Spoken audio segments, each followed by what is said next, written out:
कल हमने बात की थी बुखार के बारे में ना। आज हम एक छोटा सा टॉपिक लेंगे लास्ट में, आधुनिक बीमारी के बारे में बताया। जी जी जी, आधुनिक बीमारी के बारे में तो बातें हो रही हैं।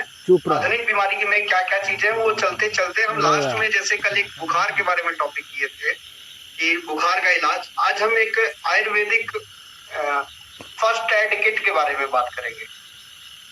ये आज मैं थोड़ा सा ही बताऊंगा, उसके बाद हम पूरी जो घर में जैसे लोग फर्स्ट एड किट रखते हैं अपने, दवाइयां वगैरह रखते हैं, तो आयुर्वेदिक की कौन कौन सी दवाइयां हमारे घर में हमेशा पड़ी होनी चाहिए, उसमें कुछ ऐड करेंगे होम्योपैथिक की दवाइयां।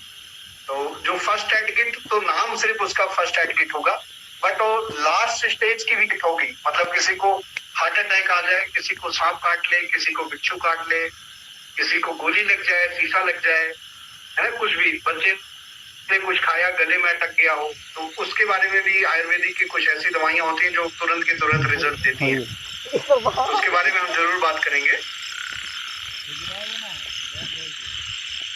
तो अभी हम स्टार्ट करते हैं आधुनिक जीवन शैली से पैदा होने वाले रोग। तो हमने अभी तक बात की थी आधुनिक जीवन शैली से पैदा होने वाले रोग में सबसे पहला फोन आता है और दूसरे नंबर पे नहाना था। अब जब हम नहा लिए तो नहाने के बाद खाना खाने पे आते हैं। तो खाना खाने के कारण भी हमको जो रोग पैदा होते हैं उसके बारे में हम बात करेंगे। एक कई चीजें इसमें कवर होती हैं, हमें क्या खाना चाहिए, क्या नहीं खाना चाहिए, कैसे खाना चाहिए, कब खाना चाहिए, इसके बारे में हम चर्चा करेंगे, जो बिल्कुल गलत हो चुका है आजकल। जैसा कि आप सबने देखा होगा कि हम खाने में इस्तेमाल जो करते हैं, ज्यादातर लोग रिफाइंड का इस्तेमाल करते हैं खाना खाने।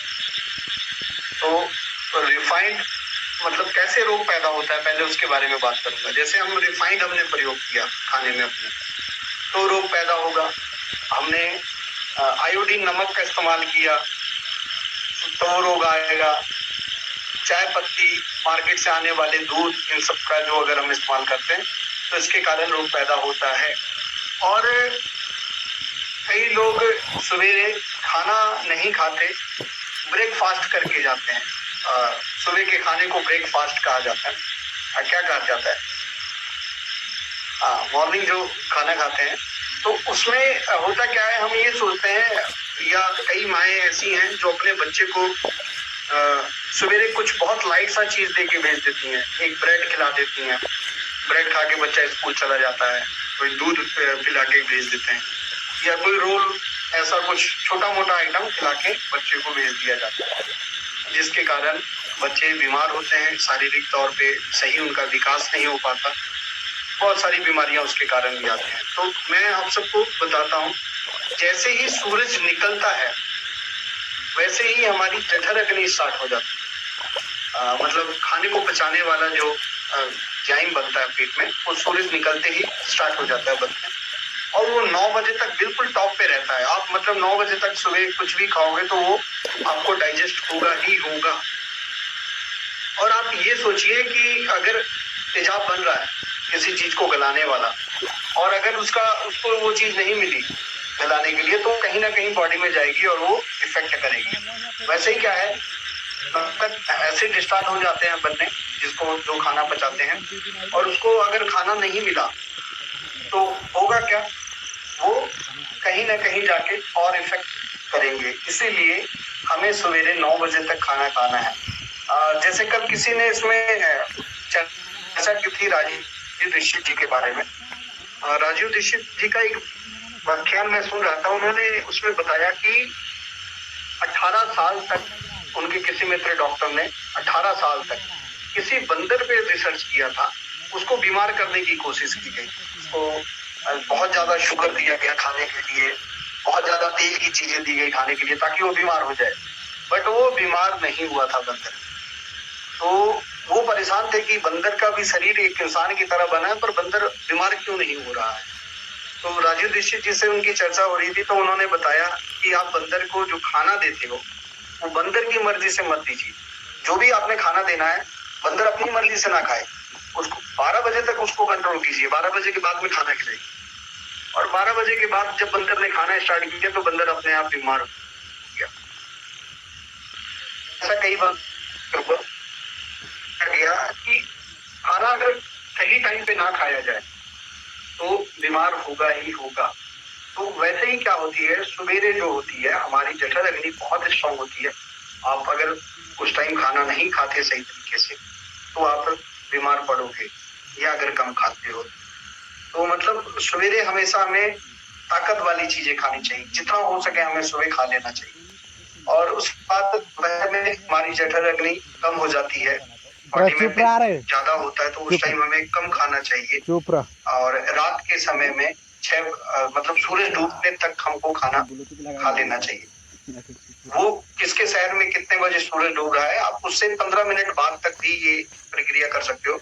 क्योंकि आप एक चीज सोच सकते हो कि अगर सूरज निकलने से कोई चीज बन रही है तो सूरज डूबने के साथ वो बंद भी होगी। उसी तरीके का सेम सिस्टम हमारे लीवर का भी है, हमारे एंजाइम का भी है। वो सूरज निकलने के साथ शुरू होता है और जब तक सूरज ढलता है तब तक वो अपने आप बंद हो जाता है। तो दूसरा, हम रात को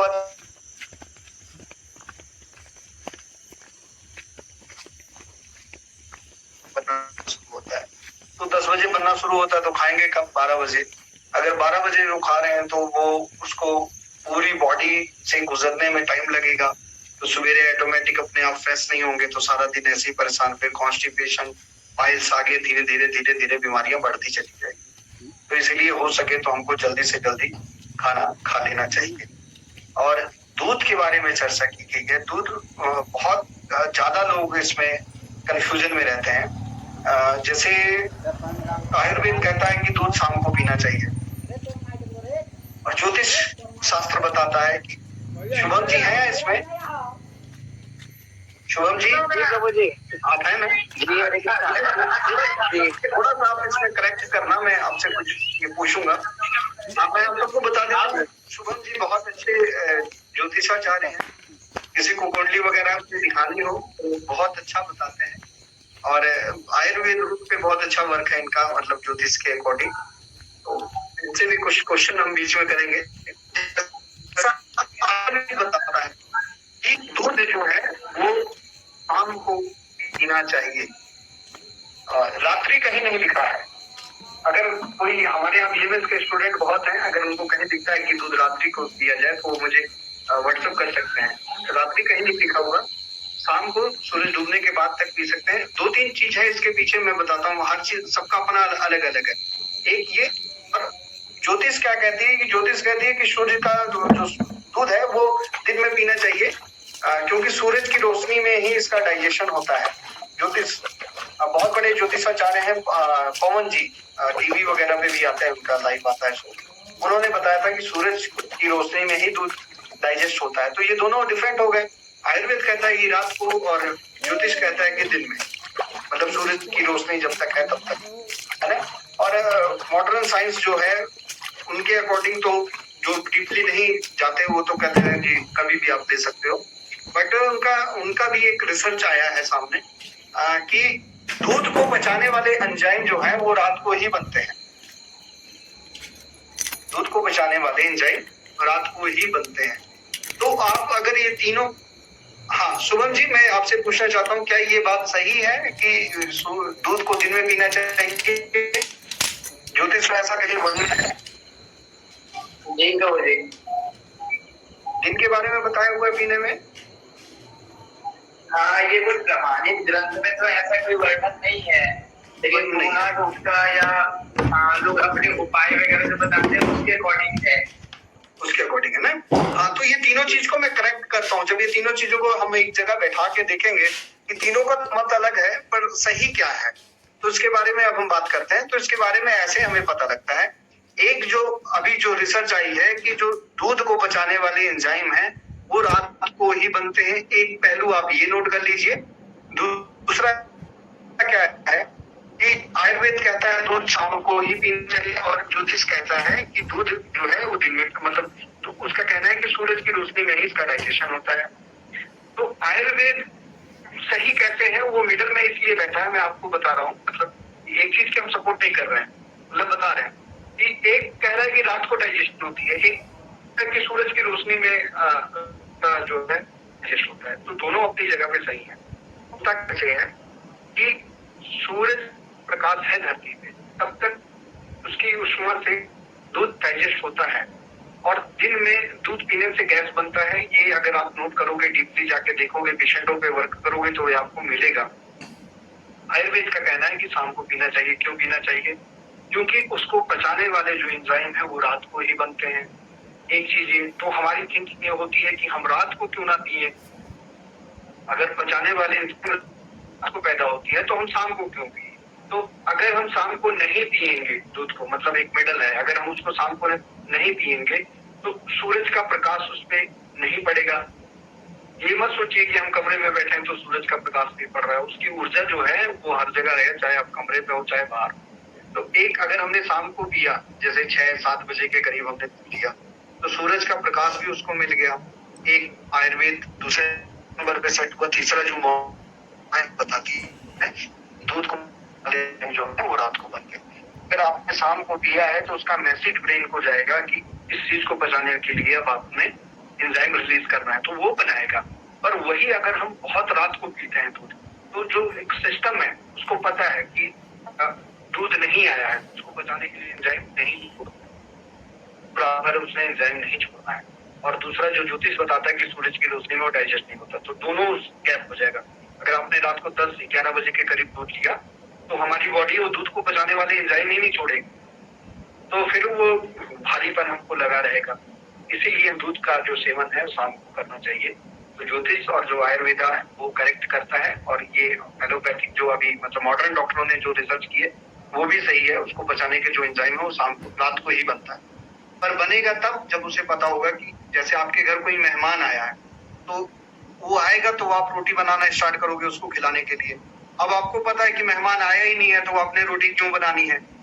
अब रात को 10 बजे मेहमान आ गए तो आप बनाओगे तो रोटी, पर कितनी कष्ट से बनाओगे, 50 गालियां देते हुए मन में, यार कहाँ से आ गए, कैसे आ गए। एक दिन बना लिए खुशी से, पर रोज रोज अगर मेहमान आपके रात को 10-12 बजे आने लग गए तो फिर आपको तो शायद ज्यादा प्रॉब्लम होगी, है ना। तो इसीलिए दूध का जो सेवन है वो हमें शाम को करना चाहिए। और कई लोग ये कहते हैं कि खाना खाते हुए पानी नहीं पीना चाहिए, खाना खाने के बाद पीना नहीं चाहिए। इसके बारे में जब चर्चा करते हैं तो हमने देखा है बहुत पुरानी फोटोएं अगर हम उठा के देखते हैं, कारीगरी जो की हुई है पुराने मंदिरों में, वहां पे देखा क्या जाता है कि लोग खाना खाने बैठे हैं तो खाने की थाली के साथ लोटा पड़ा होता है जिसमें पानी होता है। इसको अगर हम फोकस करें तो हमारे तो दिमाग में क्या है कि यार अगर पानी नहीं पिया जाता तो लोटा क्यों रखा जाता है ना। ऐसे खाना खाने के बाद तुरंत पानी नहीं पीना चाहिए। क्यों? क्योंकि जैसे ही कोई चीज हमारे मुंह में गई, ब्रेन को मैसेज आता है कि इस चीज को बचाने के लिए तेजाब बनाना है, एंजाइम बनाना है ना। वो गया, जठराग्नि स्टार्ट हुई उसको बचाने के लिए। अब अगर कोई चीज बर्न हो रही है, उसको गला रही है और ऊपर से हमने पानी दे दिया, तो पानी डालते ही क्या होगा, वो बुझ जाएगा, सही तरीके से डाइजेशन नहीं हो पाएगी और वो खाना वहीं का वहीं पड़ा रह जाएगा। तो इसीलिए खाना खाने के तुरंत बाद हमको पानी नहीं पीना चाहिए। बीच में आप पानी ले सकते हैं। कब ले सकते हैं? क्योंकि बताता हूं वो कैसे करना है। जैसे आप रोटी खा रहे हैं तो हमारे ब्रेन को पता है कि रोटी खा रहे हैं और रोटी के वो एंजाइम बन रहे हैं, लगातार रोटी को डाइजेस्ट करने वाले एंजाइम बन रहे हैं। अब आपने ट्रांसफर होना है, रोटी से चावल पे जाना है।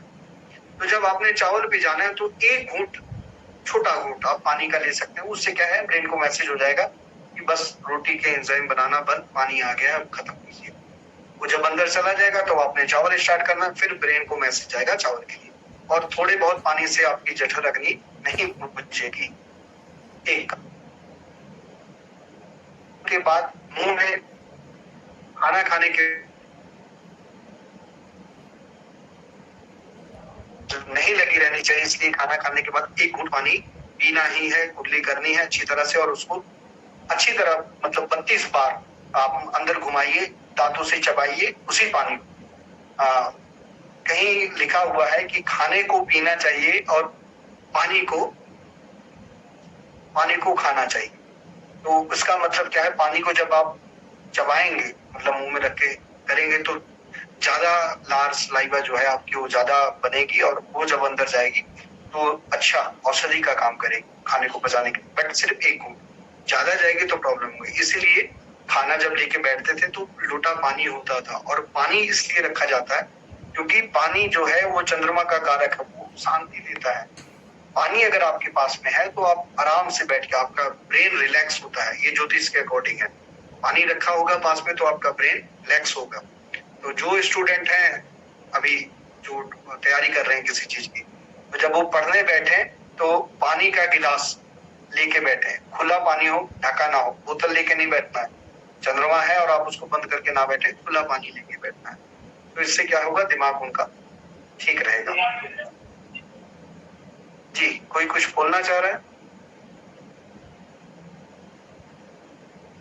तो खाने पे ऐसे है, मतलब इसीलिए हम पुरानी चीजें अगर देखते हैं, कहीं फोटो देखते हैं, तो खाने की थाली के साथ एक लोटा भी पड़ा होता है पानी वाला। उसका मेन रीजन ये होता है, एक तो आप शांति से बैठे रहें, दूसरा अगर आपने चेंज करना है, मतलब दाल से रोटी, सॉरी रोटी से आपने चावल पे जाना है या कोई और है, तो बीच में एक घूंट ले सकते हैं। तीसरा कारण, बाई चांस कोई चीज गले में फंस गई या कुछ है तो उसके लिए पानी मतलब सपोर्ट के लिए रखा जाता है, इसलिए नहीं कि आपने पानी पी के अपना पेट भरना है। तो खाना खाने के तुरंत बाद पानी नहीं पीना है। और एक आजकल मॉडर्न जो फंक्शन है, खाना बनाया किस में जा रहा है उस पे, और हम बैठ के, जैसे अभी हम टेबल या चेयर पे बैठे हैं, अगर हम ऐसे बैठ के खाना खाते हैं तो इससे भी हमें बहुत सारी प्रॉब्लमों का सामना करना पड़ता है, क्योंकि इससे हमें पता नहीं लगता कि हमारा पेट कब भरेगा, क्योंकि हमारी पूरी आंख जो है ये पूरी ओपन रहती है। और अगर हम नीचे बैठे होते हैं तो इससे क्या होता है, हमारा पेट दबा होता है, तो एक चौथाई हिस्सा ही भर पाता है, एक पार्ट हमेशा खाली रहता है, जिससे भोजन को पचाने में बहुत फिर मदद मिल पाती है। इसीलिए ये जो और मॉडर्न जो तरीका है आधुनिक जीवन में, जो हम रात को खाना खाते हैं, ये काम नहीं करना है, पहला। दूसरा, हमने चीनी का प्रयोग नहीं करना है, आयोडीन नमक का प्रयोग नहीं करना है। तीसरा, ये जो बासी भोजन हम करते हैं वो नहीं करना है। फ्रिज में रखा हुआ खाना हमने नहीं खाना है। फ्रिज भी मतलब मॉडर्न जीवन जो है खाने को बहुत बर्बाद कर रही है। फ्रिज होता क्या है, देखिए हर फल या सब्जी कुछ भी है तो उसमें से कुछ गैस रिलीज होती है, वही गैस उस फल को पकाने का काम करती है और वही गैस उस फल को सड़ाने का भी काम करती है। तो फ्रिज में जब हम 10-12 तरीके की सब्जियां रख देते हैं, दाल चावल कुछ भी रख देते हैं, तो उसमें से कोई ना कोई गैस रिलीज होती है जो उसके लिए है। पर क्या है, 10 चीजें एक जगह है तो उनकी गैस आपस में मिलती है और एक दूसरे के कॉम्बिनेशन को खराब करती हैं, जिसके कारण फ्रिज वाले खाना खाते हैं जो उनको बहुत सारी बीमारियां हैं। तो आज शायद एक घर में अगर 4 लोग हैं तो उस घर में कम से कम 10 बीमारियां हैं, 4 लोगों में 10 बीमारियां हैं। तो इसका मेन कारण ये फ्रिज भी हो सकता है। तो हमें अपना खाना बिल्कुल ठीक करना चाहिए। खाना खाना कैसे चाहिए, खाना हमें सवेरे 9 बजे तक पूरा पेट भर के करना चाहिए जितना खा पाते हैं। उसके बाद हमें दोपहर में कम खाना चाहिए और रात को हमें बिल्कुल कम खाना चाहिए। अच्छा, कई डॉक्टर ये सलाह देते हैं कि रात को सलाद का सेवन करना चाहिए, जबकि रात को सलाद का सेवन बिल्कुल नहीं करना चाहिए, क्योंकि रात में कफ ज्यादा बनता है। वात पित्त कफ 3 पार्ट होते हैं बॉडी में, रात में कफ ज्यादा होता है। और अगर आप सलाद लेंगे तो सब्जियों में रेशे की मात्रा आपको मिलेगी, कफ ज्यादा बनाएगी और आप बीमार हो जाएंगे। इसलिए रात को फलों का और सब्जियों का सेवन नहीं करना चाहिए।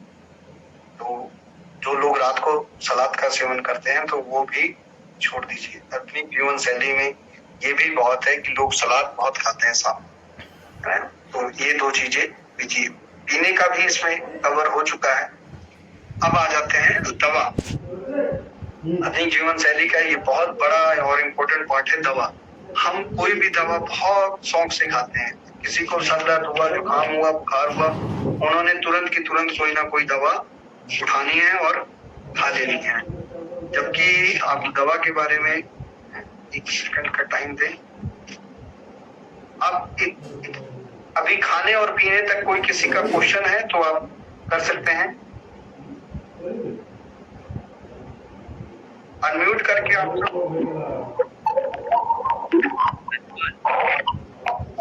प्रभु जी, खाना किस बर्तन में चाहिए ज्यादा पौष्टिक है उसे मिल सके? अगर मुमकिन है तो मिट्टी के बर्तन में बनाइए। अब नहीं के तो बर्तन के बारे में हाँ, नहीं तो आप एल्युमिनियम का प्रयोग, बिल्कुल एल्युमिनियम, जस्ता, स्टील, ये तीनों नुकसानदायक हैं। कौन कौन से बताया? एल्युमिनियम, जस्ता और स्टील, और ये स्टील, जी प्रभु। ये तीनों बहुत नुकसानदायक है। सबसे अच्छा अगर आप बनाते हैं मिट्टी के बर्तन में बनाइए, लोहे के बर्तन में बनाइए, तांबा या पीतल के बर्तन में आप बना सकते हैं। जी प्रभु। हाँ, अगर कोई बीमार पेशेंट है और अब घर में एक आदमी के लिए तो आप मिट्टी का बर्तन प्रयोग कर ही सकते हैं। किसी को शुगर है, किसी को कैंसर है, अगर उनको मिट्टी के बर्तन में बना खाना मिलता है तो वो अपने आप ठीक हो जाएंगे, क्योंकि जितने भी तत्व हैं मिट्टी में अपने आप विराजमान है और आप उनको ले सकते हैं। ठीक है, दवाइयों के बारे में चर्चा करते हैं। दवाइयों के बारे में जैसे कल भी बताया था मैंने कि जैसे हमको बुखार अगर हो रहा है तो हमारी बॉडी हमको ठीक करने के लिए वो चीज फीवर मतलब बॉडी का टेम्परेचर अगर बढ़ा है तो बॉडी ठीक करने के लिए उसको किया है, क्योंकि जब बहुत सारे बैक्टीरिया बॉडी पे आ जाते हैं तो वो लीवर पे अटैक करते हैं, लीवर अपने आप को हीट करके उस चीज को बाहर फेंकता है। पर जैसे ही बताया था 2014 में एक रिसर्च आई थी कि लीवर के लिए सबसे खतरनाक जो दवा का नाम है वो है पैरासीटामोल। वो वर्ल्ड वाइड बैन है, सिर्फ इंडिया में बहुत अच्छी तरह चल रही है। और वो करता क्या है, वो हमारे लीवर को ही जाके डैमेज करता है, लीवर को कमजोर करता है। तो लीवर कमजोर होगा तो ऑटोमेटिक वो अपना काम छोड़ेगा। लीवर का काम क्या था अभी तक? बॉडी के टेम्परेचर को बढ़ाना। तो हमारा टेम्परेचर डाउन हो जाएगा, हम सोचेंगे कि हमें बुखार नहीं है, बट होता क्या है, वो बैक्टीरिया जो था हमारी बॉडी में वो वहीं के वहीं रह जाता है और फिर वो किसी और चीज पे अटैक करता है। तो ऐसे बहुत सारी दवाइयां हैं, कई स्टीरॉयड हैं, कफ सिरप हैं कई ऐसे जिनका बहुत ज्यादा हमारे शरीर पे नुकसानदायक, और हम उसको बेफिक्र होके खा रहे हैं। कई डॉक्टर तो ये एडवाइस करते हैं कि डिस्फेरिन की गोली डेली लेनी चाहिए। तो आप जो ये डॉक्टर होते हैं अच्छे एमडी लेवल के जो मेडिसिन के डॉक्टर हैं, वो खुद इस चीज का प्रयोग नहीं करते, वो सिर्फ और सिर्फ आपको ही ये एडवाइस करते हैं ताकि ज्यादा से ज्यादा उनकी मार्केट बने।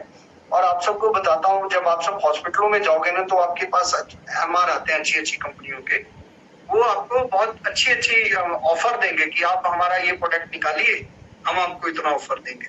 अगर कोई चीज सेहत के लिए अच्छी है तो उसके लिए ऑफर देने की क्या जरूरत? उनको बहुत अच्छी तरह पता है कि इसका नुकसान है और बिना ऑफर के चीजें चलेंगी नहीं। तो डॉक्टर भी इसके साथ मिलके लोगों के साथ खिलवाड़ करते हैं, अपने भी भविष्य के साथ खिलवाड़ करते हैं, क्योंकि कर्म जब हम पाठ करेंगे तो हमको पता लगेगा कि कितना नुकसान है। आप बड़े बड़े डॉक्टरों के जब घरों में घुसोगे ना तो आपको पता लगेगा कि वो कितने ज्यादा परेशान है और उसका कितना नुकसान है।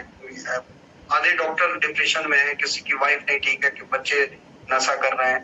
तो ये रीजन यही है कि वो बहुत ज्यादा किसी और के साथ नाइंसाफी करते हैं और वो रिपीट में उनको मिलता ही मिलता है। तो ये दवाइयां जो है वो हमें बिल्कुल छोड़ देनी चाहिए। दवाइयों का प्रयोग हमें बिल्कुल नामात्र कर देना चाहिए। हमें अपने शरीर का साथ देना चाहिए। जो सबसे अच्छा डॉक्टर है वो जैसे वर्क कर रहा है उसका सहयोग करे, वो जो चीज कर रहा है उसको उसका अगर साथ देंगे, उसको थोड़ा समझेंगे तो आप बिल्कुल ठीक हो जाएंगे। तो ये आधुनिक जीवन में जो दवाइयां थी, खाना था, पीना था, नहाना था, ये चीजें हो गई हैं। और सोने का भी हमने थोड़ा सा, सोना भी है, सोना भी बहुत गलत है। जैसे हम ज्यादा रात तक सोते हैं, ज्यादा रात तक अगर आप जागोगे, जितनी लेट सोओगे आपकी किडनियों पे प्रेशर पड़ेगा। सिर्फ आंखों पे ही नहीं पड़ता, आपकी किडनियों पे प्रेशर पड़ने लग जाता है, यूरिक एसिड बॉडी में बढ़ने लग जाता है अगर ज्यादा रात तक नहीं सोएंगे। और लीवर पे प्रेशर पड़ता है। क्यों पड़ता है बताता हूँ। सिर्फ ब्रेन ही नहीं है जो मतलब काम करता है। होता क्या है, जैसे आपको एक बैग कहीं जाना है तो क्या होता है, आपका पेट दर्द करने लग जाता है। या कोई पेपर जो देने जाते हैं तो बच्चों को कुछ ना कुछ हड़बड़ी पेट में होती रहती है। तो इसका मेन रीजन है कि ब्रेन का कनेक्शन सीधा पेट से है। और अगर आप रात भर जाग रहे हो, मतलब आपने 12 बजे तक नहीं सोए, 1 बजे तक नहीं सोए, तो इसका मतलब आपका दिमाग भी कहीं काम कर रहा है। और जब तक दिमाग काम करता है तो छोटे छोटे केमिकल रिलीज करता है। और वो केमिकल आके गिरता है हमारे लीवर में, लीवर को बचाने में परेशानी होती है। और लीवर सही बताएं तो 8-9 बजे के बाद रेस्ट मोड में जाता है, क्योंकि उसको रात को फिर काम करना होता है 1 बजे से 3 बजे के बीच में अपने आप को सेट करने के लिए। पर जब ब्रेन जग रहा है तो वो धीरे धीरे कोई ना कोई केमिकल रिलीज कर रहा है और वो आके हमारी लीवर में ही पड़ता है, और जिसके कारण लीवर पे भी प्रेशर पड़ता है। तो इसीलिए आज कोई भी चला जाए टेस्ट कराने, छोटे से लेके बड़ा तक, सबका लीवर फैटी ही शो करता है। उसका मेन रीजन ये है। आप रात को अगर नहीं सोए हैं और आप अगले दिन चले गए टेस्ट करवाने, तो आपका लीवर फैटी ही शो करेगा। तो इसीलिए हमें सोना सही टाइम पे चाहिए, और हो सके तो पूरब की दिशा में हमारा सर होना चाहिए सोते हुए, और पानी पास में पड़ा होना चाहिए खुले बर्तन में अगर आप जहाँ सो रहे हैं। और फोन, बताया था कल भी, फोन हमसे बिल्कुल दूरी पे होना चाहिए। तो अगर आप इन चीजों का प्रयोग करते हैं तो आप बीमारी से बचे रह सकते हैं, जिसको हम खुद बुला रहे हैं। क्योंकि लेट खाना भी हमारी आदत है, लेट सोना भी हमारी आदत है, सवेरे उठते ही फोन चलाना हमारी आदत है, नहाने में शावर लगा के हम नहाना पसंद करते हैं, अलग फीलिंग लेना चाहते हैं। तो ये सारी की सारी हमारी लाई हुई, हमने खुद इनको ऑफर किया है कि आइए बीमार कीजिए हमको। तो ये आधुनिक जीवन के कारण ही ये चीज हो रहा है। तो अगर आप इन चीजों को छोड़ते हैं तो आप बिल्कुल स्वस्थ रहेंगे। यहाँ तक किसी का अगर कोई क्वेश्चन हो तो आप पुट कर सकते हैं, उसके बाद मैं आयुर्वेदिक फर्स्ट एड किट पे बात करूँ। एक पहले जीवन जिनका नाम शो कर रहा है वो बोले। रोज जी पूछ रहे थे कि फ्रिज का पानी पीना चाहिए कि नहीं, ठंडा वाला पानी? नहीं, फ्रिज का पानी बिल्कुल नहीं पीना चाहिए। इसका रीजन बताता हूँ आपको, बहुत अच्छा क्वेश्चन था। हमारी बॉडी का जो अंदर का टेम्परेचर है वो 98.6 है, और इस टेम्परेचर से कम में हमारी बॉडी के ऑर्गन खराब होने लग जाते हैं। ठीक है, मतलब जैसे हमको जिंदा रहने के लिए कोई टेम्परेचर चाहिए ना, वैसे हमारी बॉडी के अंदर जो ऑर्गन होते हैं उनको जिंदा रहने के लिए एक टेम्परेचर चाहिए होता है। 98.6 से 98.8 तक ये है टेम्परेचर। और जब हम फ्रिज का पानी पीते हैं, ठंडा पानी पीते हैं, तो हमारा लीवर क्या होता है, बिल्कुल ठंडा हो जाता है उसी टाइम जहाँ पानी आके रुकता है। तो और आप को किसी को मारना है ना, तो आप लगातार उस इंसान को हर 5 मिनट बाद ठंडा पानी देते रहिए, वो आदमी ऐसे ही मर जाएगा। क्यों होता क्यों है, जब लीवर अगर 3 मिनट से ज्यादा ठंडा रह गया तो डैमेज हो जाएगा। तो इसमें क्या है, जैसे ही पानी लीवर पे आता है, ठंडा होता है, तो तुरंत के तुरंत मैसेज देता है पूरी बॉडी को कि यार मुझे कोई उल्टी कर रही है। तो पूरी बॉडी के सेल बिल्कुल जिनका काम अलग अलग पार्ट में है, वो भाग के आते हैं, लीवर को ठीक करने लग जाते हैं। तो आप देखे होंगे, जैसे ही आप ठंडा पानी पीते हो तो बैठ जाते हो, रिलैक्स हो गया, फिर उठते नहीं है। तो ये रिलैक्स नहीं होते, वो होता क्या, आपके जो बॉडी के अलग ऑर्गन पे जो चीजें काम कर रही थी वो उठ के आ गई आपके लीवर पे, तो बाकी पार्ट तो ऐसे ही नहीं काम करेगा, तो आप बैठ जाओगे। और अगर ये 3 मिनट तक ठंडा रहेगा, किसी दिन सेल्स को पहुंचने में कोई प्रॉब्लम आई तो लीवर डैमेज हो जाएगा और आपकी मौत हो जाएगी। तो इसलिए फ्रिज का पानी कभी भी नहीं पीना चाहिए, हमें नॉर्मल रूम टेम्परेचर का ही पानी पीना चाहिए। इसीलिए कहते हैं पानी जब भी पियो तो घुट घुट करके आराम आराम से पियो, क्योंकि वो धीरे से जाएगा यहाँ से, उसको यहाँ तक पहुंचते पहुंचते कुछ वो अपने आप हीट हो जाएगा। जी, अगला क्वेश्चन। प्रभु जी कह रहे थे कि आप सोने के लिए कह रहे थे पूरब की दिशा में ही सोना चाहिए, दक्षिण की दिशा में सोना चाहिए क्या? हाँ, सो सकते हैं। नहीं, आप जैसा बोले पूरब की दिशा सबसे बेस्ट जो दिशा थी वो मैंने आपको वो बता दी।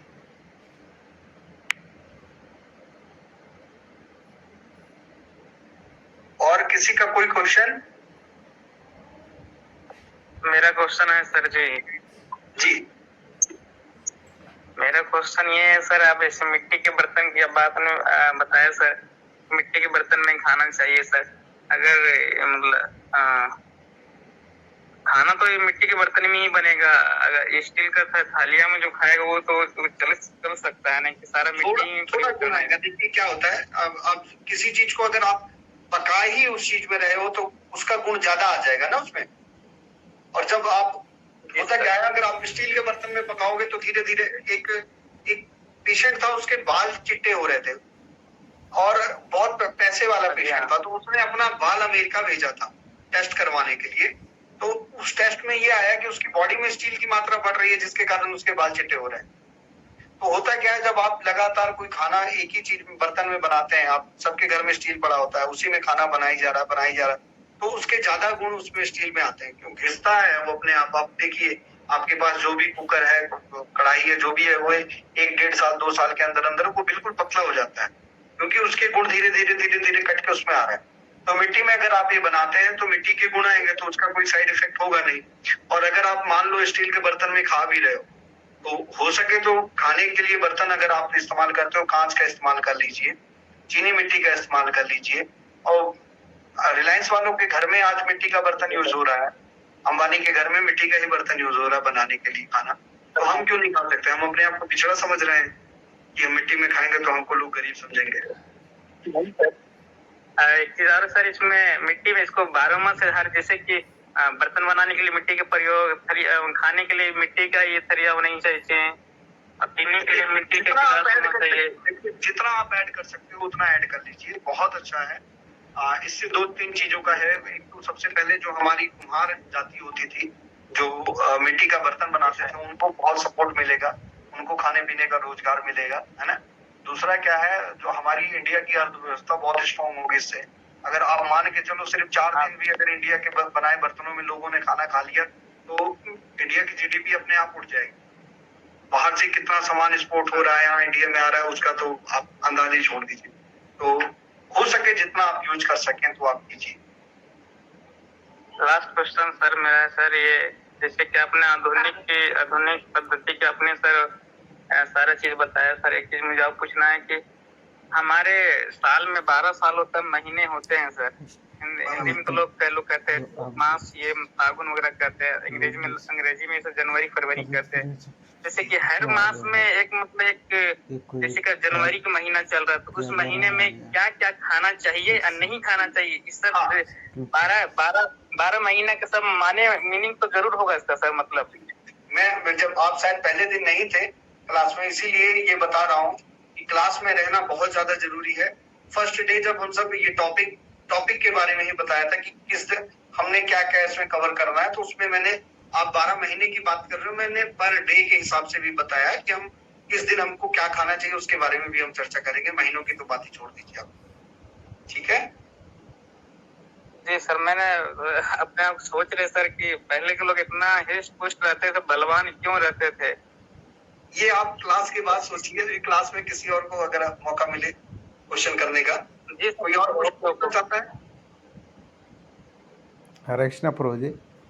हरे कृष्णा प्रभु जी, जब ये सारा चीज पहले था तो फिर अभी मतलब छोड़ के ऐसा ट्रैक चेंज कर दिया जा रहा है, दुनिया वालों कर रहे हैं, या कि ये कुछ गेम जैसा लगता है प्रभु जी? ऐसा देखिए, गेम आप सबने अभी तक एक्चुअली गेम भी देखी है। क्या होता है, अपने आप को मॉडर्न दिखाने के चक्कर में लोग ऐसा करते हैं, अपने आप को वेल एजुकेट दिखाने के लिए कि मैं ज्यादा पढ़ा लिखा हूँ, मेरे पास ज्यादा पैसा है, ये सब दिखाने के लिए आप ये सारी ये चीजें करेंगे। क्योंकि लोग आजकल फैशन मानते हैं कि यार मैंने तो 12 बजे रात को स्टेटस डाला। आजकल तो 12 बजे रात को विश करना बहुत अच्छा माना जाता है कि मुझे उसने रात को 12 बजे विश किया है। आप उसके ब्रेन सेल्स की ऐसी तैसी फेर दे रहे हो। जो इंसान नींद में है और उसको अगर 12 बजे कॉल जाती है तो इतना ज्यादा हार्म करता है वो जो ये रिंग होती है, वो आप अंदाजा ही नहीं लगा सकते।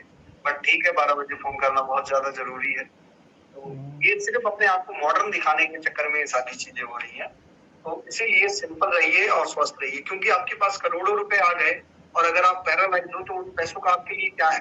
कोई फायदा नहीं, कोई फायदा नहीं है ना। तो इसीलिए अपने आप को सिर्फ और सिर्फ स्वस्थ रखने के लिए ध्यान दीजिए।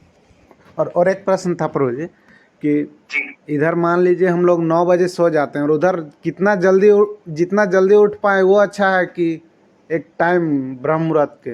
इसके बारे में भी हम बाद में चर्चा करेंगे। जो छोटे बच्चे होते हैं उनको लेट तक सोने देना चाहिए जी। क्योंकि कफ प्रकृति में नींद ज्यादा आती है। जो छोटे होते हैं उनमें कफ ज्यादा होता है। वो हम इसके बारे में हम बाद में चर्चा करेंगे। उम्र के अकॉर्डिंग है ये, कब हमको कितने लेट सोना चाहिए, कितने जल्दी जगना चाहिए, है ना। जी ये सारी चीजें हैं। जी। और ऐसे भी अगर आप जितना जल्दी सोते हैं, इधर मैं आपको एक बात बता देता हूँ, सोने का मेन पर्पस क्या होता है, हमें अपनी ब्रेन में ऑक्सीजन की मात्रा कम हो जाती है सारा दिन वर्क करके, उस ऑक्सीजन की मात्रा को पूरा करना ही होता है सोना। आप जब लेटेंगे तो धीरे धीरे ऑक्सीजन वहां पे पहुंचेगी। जी तो आप जितना जल्दी लेटेंगे, 8 बजे लेटेंगे तो आपका 1-2 बजे तक आपकी ऑक्सीजन कंप्लीट हो जाएगी, जो मतलब आपका ब्रेन को पूरी रेस्ट मिल जाएगी। वही अगर आप 12 बजे सोएंगे तो सवेरे 7-8 बजे तक भी आपको वो रेस्ट कंप्लीट नहीं हो पाएगी। इसीलिए कई साधु महात्माओं को आपने सुना होगा कि मैं 7 बजे सो जाता हूँ और इतने बजे जग जाता हूँ। शायद प्रभुपाद जी के बारे में अगर आप सबको पता होगा तो वो जी रात को 2 प्रभु बजे तक जग जाया करते थे, क्योंकि वो सो जाते थे 7 बजे ना। जी। आपको जी, और किसी का कोई क्वेश्चन नहीं है? चलो अब मैं आगे बढ़ता हूँ फर्स्ट एड किट के बारे में। टाइम तो आज बहुत ज्यादा ले लिया आप सबका। फर्स्ट एड किट के बारे में, जैसे हर सबके घर में कोई ना कोई चीजें पड़ी होती हैं बुखार होने के लिए, ऐसे है तो जिनका सबका मैंने आपको बताया जितनी भी एलोपैथिक दवाइयां सबका बहुत हाई लेवल पे नुकसान है, आप सबको पता नहीं लगता पर नुकसान बहुत ज्यादा है उसका। तो ऐसे आयुर्वेदिक के फर्स्ट एड किट होते हैं। तो आप सब मुझे एक एक बीमारी गिनाते रहिए, मैं बता देता हूँ। जैसे सबसे पहले बुखार का सबके घर में पैरासीटामोल, डोलो वगैरह वगैरह पड़ी होती है ना। तो आयुर्वेद में अगर फर्स्ट एड किट रखना चाहते हो तो आप महासुदर्शन चूर्ण रख लीजिए अगर पैसा खर्च करना चाहते हो। एक खुराक में कैसा भी बुखार हो वो खत्म कर देता है। अगर आप फ्री में करना चाहते हो तो आप तुलसी की पत्तियां आपके घर में गिरती हो तो उसको इकट्ठा करते रहिए, इकट्ठा करते रहिए। और लौंग, जितनी तुलसी की पत्ती उतनी लौंग कूट के उसका पाउडर बना के रख लीजिए किसी डब्बे में। किसी को बुखार हो आधा चम्मच निकालिए, पानी में डालिए, गर्म करके पिला दीजिए, बुखार उतर जाए। पेन किलर सबके घर में होता है, किसी को कहीं नॉर्मल पेन होती है, आप तेज पत्ता रखिए अपने घर में। अपने फर्स्ट एड किट में एक बॉक्स बना लीजिए, छोटे छोटे डब्बे रख लीजिए, उसमें बुखार का लिख के रख दीजिए। ऐसे पेन के लिए तेज पत्ता कूट के रखिए, आप पानी में डालिए, गर्म कीजिए, दे दीजिए। कैसा भी हो 70% दर्द तेज पत्ता खत्म कर देता है। ठीक है, जब मंत्र चिकित्सा पे आएंगे तो मैं बताऊंगा इसका मंत्र भी होता है दर्द खत्म करने का। कैसा भी दर्द हो उठा देता है एक बार में। ठीक है, तो ये दो चीजें ये हो गई। और ऐसी मतलब लगभग होती रहती हैं। किसी को उल्टियां आ रही हो, जी मचला रहा है, तो एक हमारे गौ कृपा आयुर्वेदिक गुरुकुल में मेडिसिन बनती है जिसका नाम अमृत धारा है। उसका फॉर्मुलेशन जो है आयुर्वेद में वो अमृत धारा के नाम से, मैं किसी से छुपाऊंगा नहीं। 3 चीजें पड़ती हैं, अजवाइन सत्व, पुदीना सत्व और लौंग सत्व पड़ी होती है। सॉरी, अजवाइन सत्व, पुदीना सत्व, भीमसेनी कपूर, ये 3 आइटम अमृत धारा की ये बनाने का फार्मूला यही है। तीनों को बराबर मात्रा में मिला के बनाया जाता है। मार्केट में भी मिल सकता है, हम भी बनाते हैं। हम इसको 5 चीजें मतलब ऐड करते हैं, इसको पंचधारा कहते हैं। इसमें हम लौंग का तेल और तुलसी का तेल भी ऐड करते हैं। इसका नाम हमने रखा है द डॉक्टर। आप इसको बना के अपने घर में रख सकते हो, द डॉक्टर नाम से अंदाजा लगा लेना चाहिए। अगर ये पड़ा है तो आपके घर में एक डॉक्टर पड़ा है। फर्स्ट एड किट में आंखों को छोड़ के किसी भी चीज को अगर कोई भी प्रॉब्लम आती है तो आप ये पंचधारा दे सकते हो, या मार्केट से आप अमृत धारा ले आओ। उल्टी हो तो, बुखार हो तो, जुकाम हो तो, खांसी हो तो, पेट में किसी प्रकार का दर्द हो, बदन दर्द हो, सर दर्द हो, किसी भी तरीके की खुजली हो रही हो, कैसा भी कोई भी प्रॉब्लम हो, किसी जानवर ने काट लिया हो, कुछ भी हो, आप अमृत धारा अप्लाई कीजिए, तुरंत के तुरंत आपको आराम मिलेगा। पी भी सकते हो, लगा भी सकते हो, स्टीम भी ले सकते हो उसकी। आप जितने डॉक्टर भाई बहन हैं हमारे इसमें, वो अलग से जाके गूगल पे या सॉरी यूट्यूब पे अमृत धारा के बारे में चेक कर सकते हैं। आप अमृत धारा के बारे में जब चेक करोगे तो आपको बहुत सारी चीजें मिल जाएंगी। कुछ ब्रांडेड कंपनियां भी इसको बना के बेचती हैं, बहुत अच्छे रिजल्ट है। तो ये आप उसमें रख सकते हो अपने फर्स्ट एड किट में। और 3 दवाइयां फर्स्ट एड किट में हमेशा रखिए जो सबके काम आएंगी। अब वो एलोपैथिक उसमें नहीं है, सॉरी होम्योपैथिक दवा है वो। एक आप लिखिए एकोनाइट। एकोनाइट मैं सबको व्हाट्सएप में इसका नाम भी डाल दूंगा बाद में। एकोनाइट, किसी को हार्ट अटैक हो जाए, कुछ भी हो जाए, इसकी 4 बूंदे 5 बूंदे डाल दीजिए, आदमी तुरंत के तुरंत ठीक हो जाएगा। रोड पे किसी का एक्सीडेंट होता है तो एक्सीडेंट से बच जाता है, बट वो हार्ट अटैक से मर जाता है। उसको ऐसा हो जाता है, हॉस्पिटल जब तक जाते जाते ब्रेन इतना सोचता है, बीबी बच्चे भाई बहन लोन वगैरह बहुत सारी टेंशन होती है, हार्ट अटैक से मर जाता है। तो अगर आपने एकोनाइट डाल दिया तो ये 100% है कि वो मरेगा नहीं। तो एकोनाइट आप हमेशा रखिए, कोई भी इमरजेंसी आ गई आप एकोनाइट दे दीजिए, वो पेशेंट ठीक हो जाएगा। एक दूसरी जो है वो आप सिलीशिया रखिए। सिलीशिया बहुत ही अच्छी रिजल्ट है। किसी को बिच्छू ने काट लिया, सिलीशिया की 10 ड्रॉप दे दीजिए, तुरंत के तुरंत जहर उतर जाता है। शिवनाथ डॉक्टर जी हैं ग्रुप में कि नहीं है? जागेश्वर जी, हरे कृष्णा। प्रभु जी आज प्रभु जी का थोड़ा अच्छा, ठीक।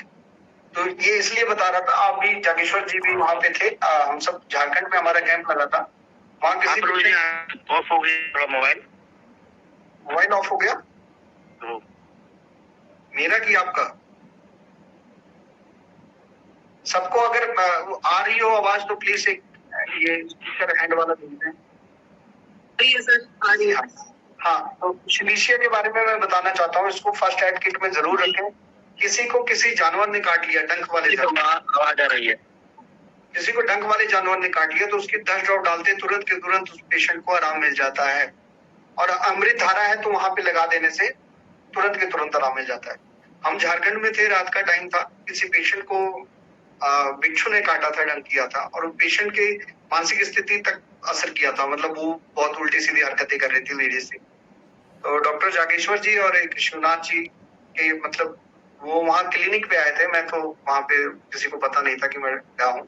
तो वो डॉक्टर जी हमारे पास लेके आए और हमने उनको यही दिया था सिलीशिया, और तुरंत के तुरंत पेशेंट ठीक हो गया था। उसके साथ वीडियो भी होगी तो मैं ग्रुप में डलवा दूंगा। और एक ये डालिए, और सिलीशिया का भी रिजल्ट आया, उदय जी ने लिया था। उदय जी हैं आप लाइन पे ना? किसी बच्चे के नाक में बच्चे के नाक में कुछ फंस गया था, उनकी कॉल आई मुझे कि डॉक्टर के पास जा रहे हैं और ऐसा है कुछ। हमने उस बच्चे को सिलीशिया दिलवाया और वो मोती था कि पत्थर था? मोती था साहब, बड़ा सा। हाँ, वो मोती निकल गया फिर। तो ये रिजल्ट है सिलीशिया का। मतलब अगर किसी को गोली लग जाती है तो अगर उसको सिलीशिया दे दिया जाए तो गोली निकल आती है। ये आर्मी में यूज किया जाता है, बिल्कुल किसी को बताई नहीं जाती है दवा। आर्मी जब युद्ध पे जाते हैं तो उनके पास ये होती है, वहां के डॉक्टर के पास। और जब गोली लगती है तो सबसे पहले यही दवा दी जाती है। कि कांच लग गया हो, सफाई करते हुए कोई टूटा कांच लग गया हो, घरों में लोगों के लग जाता है, तो कई बार कांच ऐसी जगह अंदर फंस जाता है, पता नहीं लगता। उनको अगर आप ये देते हैं 10 ड्रॉप दीजिए, 10 मिनट रुक के फिर 10 ड्रॉप, फिर 10 मिनट रुक के 10 ड्रॉप, तो वो कांच अपने आप बाहर निकल आता है। जी सर, अनुभव है इसका। आप बताया था ना, एक बुढ़ा का एक मछली का कांटा कर लिया था, वो कोई डॉक्टर नहीं निकल पाया, तो आप बताया तो सिलीशिया का उसका प्रयोग किए तो बहुत अच्छा रिजल्ट इसका है। वो मतलब कम से कम लगता है कि 5 घंटा के अंदर में वो निकाल दिया था। लग रहा था उसका प्राण निकल जाएगा, लेकिन वो कहा कि बाबू बचा लिया तुम। तो ये रिजल्ट है सिलीशिया का। तो हाँ, तो सिलीशिया मतलब आप रखिए, मधुमक्खी काट लीजिए किसी को तो आप सिलीशिया दोगे, तुरंत के तुरंत आराम हो जाएगा। तो फर्स्ट एड किट में अपने सिलीशिया रखना है। किसी एलोपैथिक के पास इतना तगड़ा रिजल्ट नहीं है। आपके सामने ही कुछ है जो ये सब यूज किए हैं। और एक है नाजा 200। नाजा 200 रखिए अपने पास हमेशा। नाजा 200 कल किसी ने मुझसे क्वेश्चन किया था कि सर सांप काटने का इलाज। रोहित जी, अब तो मैं आपको बता देता हूँ, नाजा 200 है। अगर कोई भी सांप काट लिया आपने, नाजा 200 दे दिया तो तुरंत के तुरंत जहर उतर जाता है, उस पेशेंट को कुछ भी नहीं होगा। इसका भी कुछ दिन पहले ही आया था हमारे गुरुकुल में, आयुर्वेदिक गुरुकुल में। किसी को सांप काटा था और उनको नाजा 200 दे के, एक बार हमने उनको एडमिट भी नहीं किया, दे के भेज दिया कि जाओ आप घर जाके आराम करो। कितना देना है नाजा 200? 10 ड्रॉप। प्रश्न कर सकते हैं क्या इस पर? जी जी बोलिए। नाजा 200 सिर्फ खाली हर सांप पर दिया जाता है कि सिर्फ करेता सांप पर ही दिया जाता है? हर सांप पे। वही पूछ रहे हैं कि क्योंकि हम किसी से सुने थे कि नाजा 200 खाली आप दे सकते हैं, करेता सांप पर ही दे सकते हैं। ठीक ठीक ठीक। अब आप मुझे बताइए, जो पेशेंट आया था आपके पास, हम तो नहीं थे। हाँ, तो आपने उससे पूछा उसको कि कौन से सांप ने काटा था? हमने नहीं पूछा था उनसे। फिर ये तो ठीक हो गया पेशेंट कि नहीं ठीक हुआ? उसका मात्रा बताइएगा प्रभु जी। सिर्फ 10 ड्रॉप सर, रेड जवान पे 10 ड्रॉप।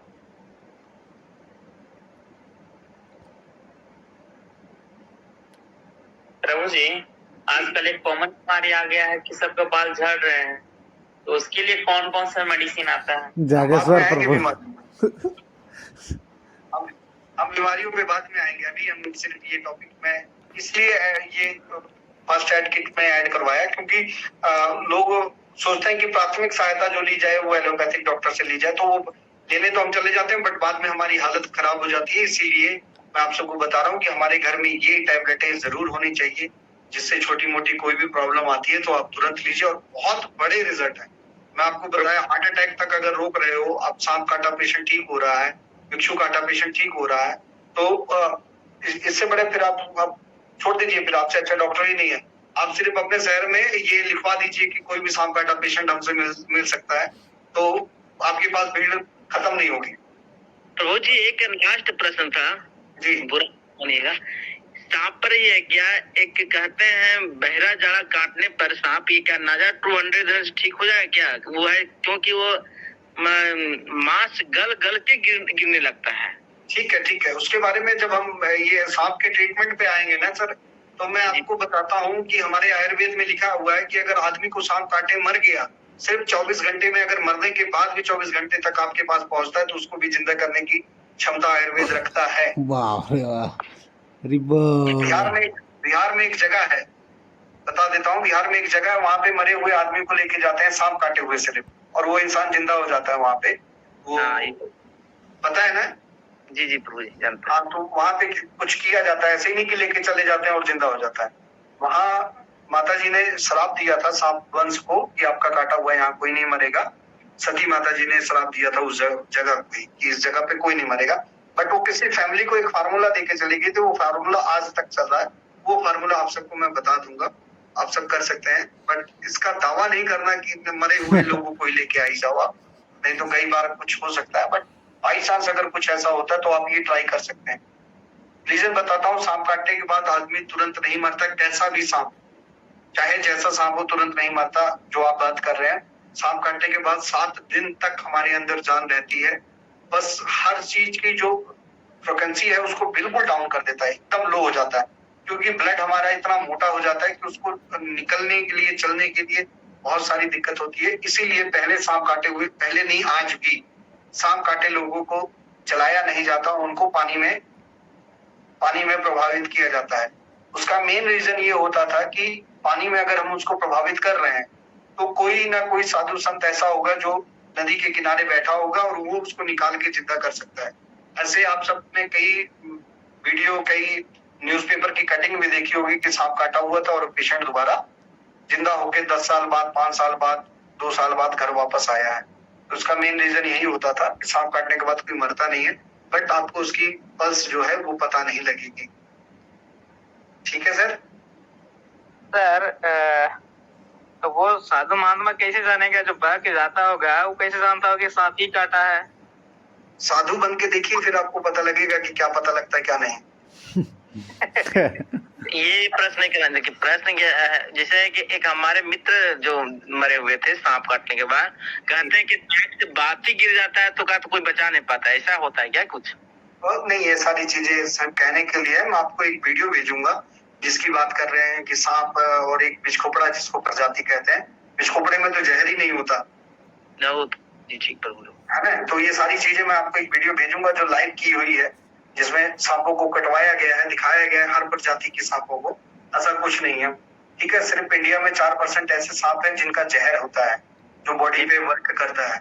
और अगर मरना ही है, जो जिस पेशेंट की आप बात कर रहे हो, उनको सांप ने गले में काटा था ना, ज्योतिष के अकॉर्डिंग अगर सांप गले में काटता है तो उसको सांप ना समझिए, वो आपका काल ही आया था,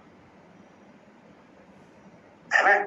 नहीं तो सांप जो है गलती से, भूल चूक से जो काटता है वो पैरों में काटता है, गले में लपेट के नहीं काटेगा, है ना। तो जिस पेशेंट की आप बात कर रहे हो मुझे पता है, तो उनका कुछ और सिस्टम था, उसके बारे में जब हम डीपली चर्चा करेंगे तो पता लगेगा। ठीक है, अभी तक किसी का कोई क्वेश्चन हो? हरे कृष्णा प्रभु, दंडवत प्रणाम।